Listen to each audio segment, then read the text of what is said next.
നാം അതാണ്. ഏതാണോ ഇല്ലാത്തത്,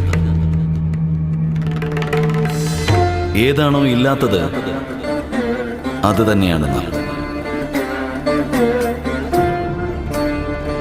ഏതാണോ അസ്തിത്വത്തിനും അപ്പുറമുള്ളത് അത് നാം തന്നെയാണ്.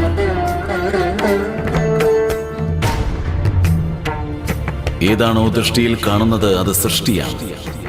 ഏതാണോ സൃഷ്ടിക്കതീതമായത് അത് നാം തന്നെയാണ്.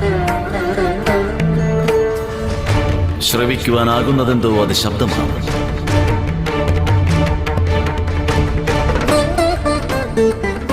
ഏതൊരു ശബ്ദം അദൃശ്യമാണോ നാം അത് തന്നെയാണ്.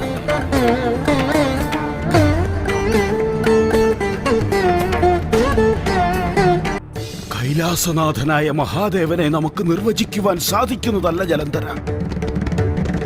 അദ്ദേഹം നിർഗുണനും സഗുണനുമാണ്. നിരാകാരനാണ് അദ്ദേഹം.